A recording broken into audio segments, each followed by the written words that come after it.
Hi, my name is Megan Strauss. I am the prevention specialist with Mountain Valley School District and also the creator of the Alpine Achievers Initiative. And originally I had these grand plans of making you all this wonderful video showing the need and the kids, and then I quickly realized that technology is not my strength. My background is in social work and I could not figure it out. So hopefully a video for myself telling you a little bit about our program will suffice for now. So as I mentioned, I'm the creator of Alpine Achievers Initiative, and it came about last year.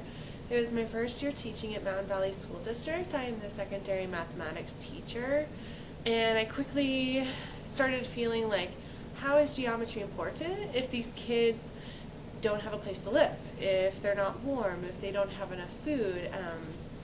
I started really noticing all of the needs here and thinking about how can they focus on academics if there's so many foundational things that they're missing.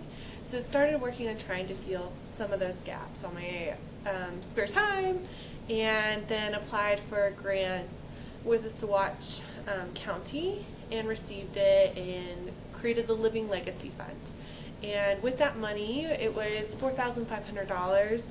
We sent our kids to 6 weeks of Friday programming where they went to the Salida Boys and Girls Club, hung out with those kids, participated in all of those activities. We sent our whole entire middle school on a 2-night experiential education trip.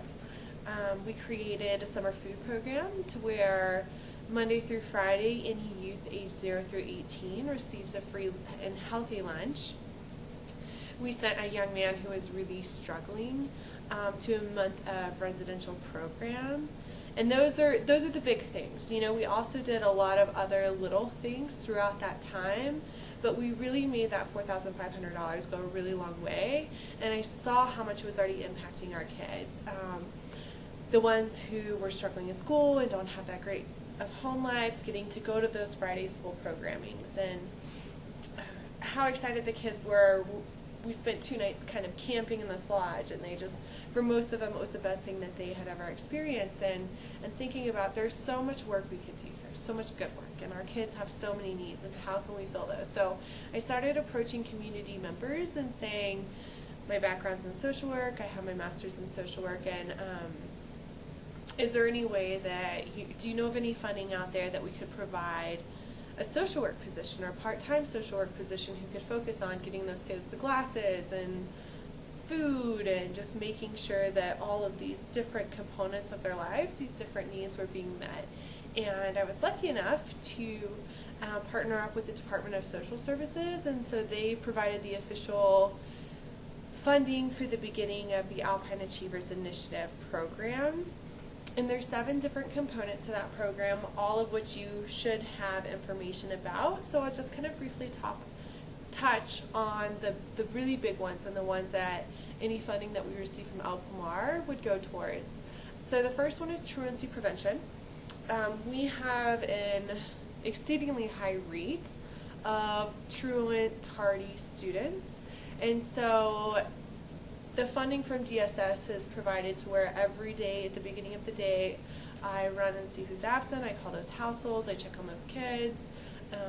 I also provide incentives to any kids who haven't been tardy, who haven't been absent, hold detention every week for students who have an excessive amount of tardy. So really starting to create these systems to hold students and families accountable.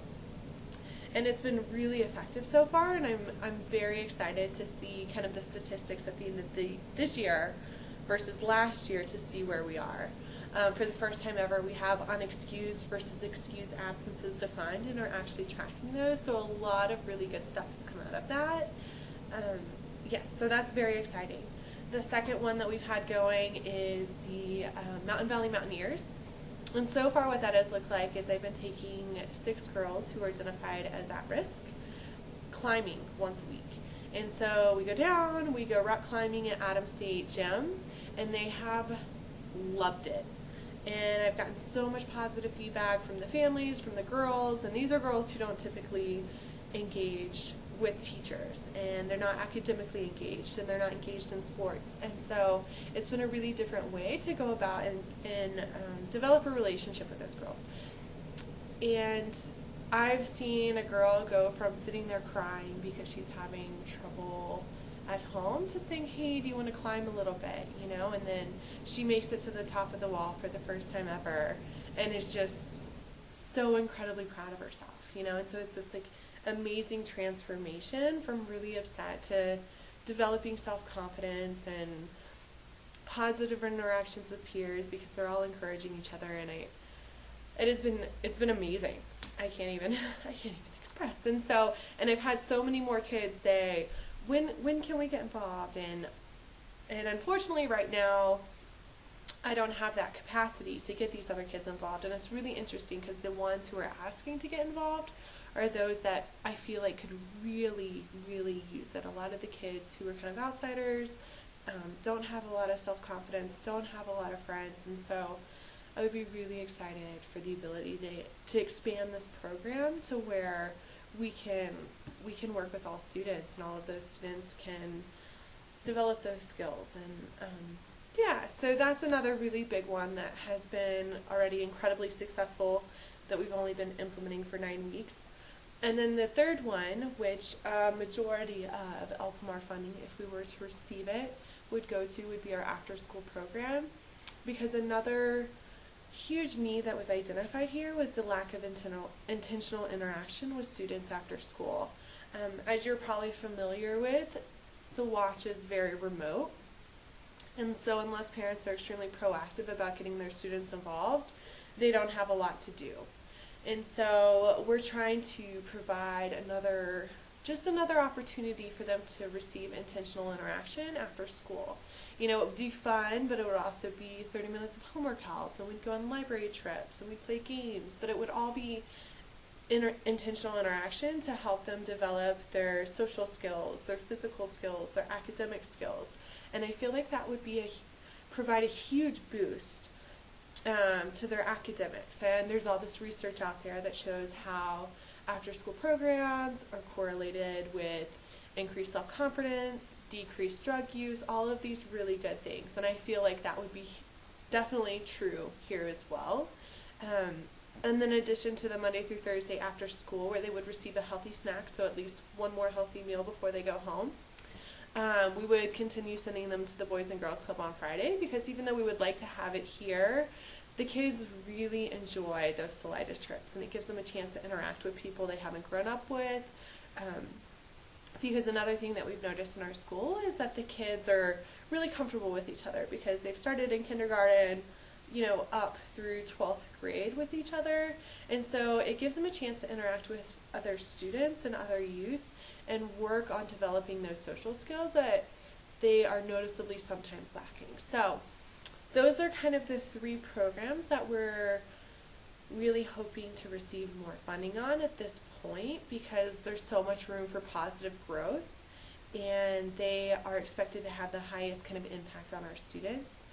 And so if you would consider us as a grant applicant, I would really appreciate that. And if you ever have any questions, please call me. I would love to talk to you. Hopefully you can tell I'm extremely passionate about this. And so I'm very excited about where it'll go, and I would love it if you all were a part of that. So I hope this video is sufficient. It wasn't lots of like flaring colors and songs, but a little bit more information about our program. So I hope you consider us, and you all have a good day. All right, thank you.